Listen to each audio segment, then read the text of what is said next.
ఊర్లల్లో తల్లిదండ్రులే కొంత నయం అప్పుడప్పుడు హైదరాబాద్లో తల్లిదండ్రులు నయం అనిపించదు. ఉద్దేశపూర్వకంగా వాస్తవాలను మనం మాట్లాడు. ఎందుకనంటే ఊర్లల్లో పిల్లలు ఐస్ క్రీమ్ కావాలమ్మా, ఒక ఐస్ క్రీమ్ తింటా అని అంటే ఏమంటారు, బుద్ధి లేదురా, అన్ని మోరుగు నీళ్ళతో తయారు చేస్తారు, మురుగు నీళ్ళతో తయారు చేస్తారని తల్లిదండ్రులు తిడతారు. వీళ్ళంతా చదువుకోని తల్లిదండ్రులు వల్ల కూలి పనికి పోయే తల్లిదండ్రులు. మన హైదరాబాద్ లో అంటే ఇటువంటి సిటీస్ లో, ఇటువంటి పట్టణాలలో డిగ్రీలు, పీజీలు, డబల్ పీజీలు చేసి గ్రాడ్యుయేట్ పట్టాలు పొంది మంచి మంచి ఉద్యోగాలలో ఉన్న వాళ్ళు కూడా వాళ్ళు పొద్దున డ్యూటీకి పోయి సాయంత్రం ఇంటికి తిరిగి వస్తా వాళ్ళ పిల్లలను ఖుషి చేయడానికి, సంతోషపరచడానికి నాన్న అమ్మ కలిసి ఐస్ క్రీమ్లు కొనుక్కొస్తారు పిల్లలకి. మరి ఐస్ క్రీమ్లు కూడా పిల్లలు లొట్టలేసుకొని కమ్మ ఉందని తినుకుంటుంటే మన తల్లిదండ్రులు చూసి మురిసిపోతా ఉంటారు. ఆ మురిసే ముందు ఒకసారి వార్త చూడండి మీరే. డేంజర్ కెమికల్స్ తో ఐస్ క్రీమ్లు, ఐస్ క్యాండీ అండ్ లస్సీ కేంద్రంపై పోలీసుల దాడులు. మొత్తం 5.44 లక్షల విలువైన సామగ్రి స్వాధీనం. అపరిశుభ్ర వాతావరణంలో ఐస్ క్యాండిల్ అండ్ లస్సీ తయారు చేస్తున్న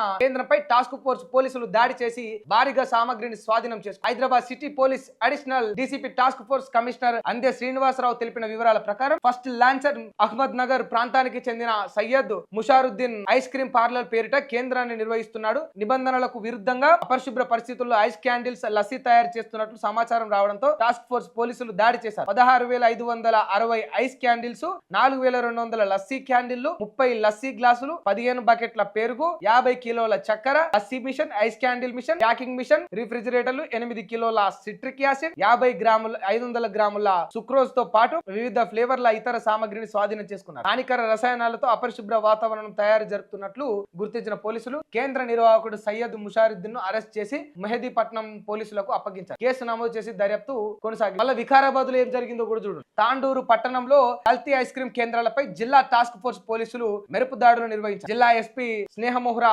ఆదేశాల మేరకు task force inspector Anwar Pasha బృందం పట్టణంలో మహమ్మద్ అఫ్సర్ డి శ్రీనివాస్ నిర్వహిస్తున్న ఐస్ క్రీమ్ తయారీ కేంద్రాలు తనిఖీ చేసింది. నిషేధిత కల్తీ పదార్థాలు, ప్రమాదకర రసాయనాలు, గడువు ముగిసిన పదార్థాలను స్వాధీనం చేసుకున్నారు. నిందితులపై కేసు నమోదు చేసి దర్యాప్తు కొనసాగింది. ఈ గిచ్చిగా ఆరెంజ్ ఫ్లేవర్ అంటే ఇప్పుడే చెట్టుకు మామిడి పండుని ఇట్లా తెంపుకొచ్చి ఇట్లా మ్యాంగో, ఆ మామిడి పండుతోనే ఐస్ క్రీమ్ తయారు చేసినట్టు మనకు పచ్చ రంగులో కల్పించడానికి వీళ్ళు పసుపు రంగుతో కూడిన రసాయనాన్ని అందరూ మనమేమనుకుంటాం, మ్యాంగో ఐస్ క్రీమ్ అంటే ఇది మామిడి పండుతో తయారు చేసింది కావచ్చు అని పిల్లలకు కొనిస్తా ఉన్నారు తల్లి. ఆ పిల్లలు కూడా ఇక మ్యాంగోని ఇష్టపడే వాళ్ళందరూ కూడా ఎండాకాలము నాడే దొరికే మామిడి పండ్లు మనకు మామూలుగా మనకు మామిడి పండ్లు కావాలంటే మనం ఏడాదంతా కూడా ఎదురు చూస్తూ ఉంటాం. ఈ 3 నెలలు 4 నెలలు మనకు దొరుకుతుంది. అట్లాంటిది ఏడాది పొడవునా ఐస్ క్రీమ్లు ఎట్లా తయారైతుందో తెలియదు. మ్యాంగో ఐస్ అట్లాంటి కనీస అవగాహన కూడా లేకుండా రసాయనాలతో తయారు చేస్తున్న ఈ పసుపచ్చ రంగులు, వాటి వీటి ఫ్లేవర్స్ రావడానికి, కలర్ రావడానికి వీళ్ళు ప్రమాదానికి గురి చేసే, ఆరోగ్యానికి హానికరమైన రసాయనాలు వాడుతూ ఉంటే దానిని కొనుక్కోబోయి తల్లిదండ్రులు పిల్లలకి ఇవ్వడం, పిల్లలు కూడా నాకు అదే కావాలి, అది ఉంటేనే తింటా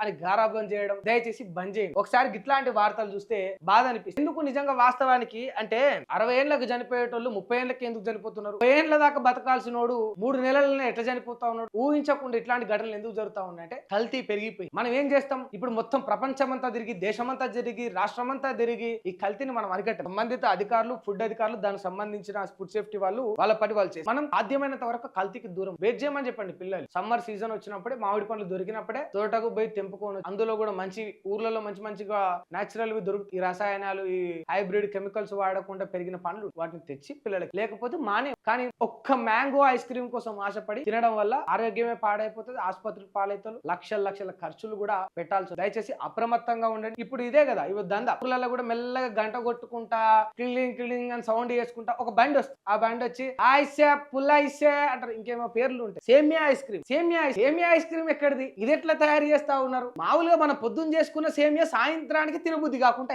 అవునా? వాస్తవం మనం మాట్లాడుకుంటాం. అప్పుడప్పుడు ఉడుకుడుకు తయారు చేసిన సేమియా మాత్రం మనం తినడానికి, మరి వీడు ఎప్పుడు చేస్తాడో కూడా తెలియదు. మనం క్లారిటీ కూడా సేమియా ఐస్ ఒక్కసారి పిల్లలకు కొనిచ్చే ముందు తల్లిదండ్రులు ఒకసారి అడిగే ముందు పిల్లలు కూడా ఆలోచన చేయండి. ఈవెన్ అమాయకులైన పిల్లలు అడుగుతా ఉన్నారు, అవగాహన లేని తల్లిదండ్రులు కొనిస్తున్నారంటే ఒక తీరు. బట్ ఎడ్యుకేటెడ్ అయిన స్టూడెంట్స్, అమ్మాయిలు, జాబ్ హోల్డర్స్, ఎంప్లాయీస్ కూడా ఈ ఐస్ క్రీమ్ లో లొట్టలేసుకొని తింటా ఉన్నారు. ఇది చూడండి, డేంజర్ కెమికల్స్ తో ఐస్ క్రీమ్లు తయారు చేయబడతావు. కొనుక్కోండి, ఏం కాదు. ఇది కాకపోతే త్వరగా చనిపోవాలి, ఆరోగ్యం పాడైపోవాలి అనుకున్న వాళ్ళు మాత్రమే కొనుక్కో. 4 రోజులు బ్రతకాలనుకున్న వాళ్ళు ఇటువంటి వాటికి దూరంగా ఉండాలి. ఎందుకంటే దాని మీద ఓ పర్టికులర్ డేట్ ఉండదు, అది ఎప్పుడు తయారు చేస్తారో ఉండదు, దాని మీద ఏమీ ఉండదు. ఉంటుందా? తయారు చేసిన డేట్ ఉండాలి, అది ఎక్స్పైర్ అయిన డేట్ ఉండాలి. డబ్బలకేంచి ఐస్ క్రీమ్ తీసి ఇయ్యంగానే మనం ఎమ్మి అంటారు. ఏంది ఎమ్మి? పైకి పోతే అనాలిగా నువ్వు మమ్మీ బంద్ చేయి. ఏం కాదు. 4 రోజులు బ్రతకాలంటే మంచి ఆహారం తీసుకోండి.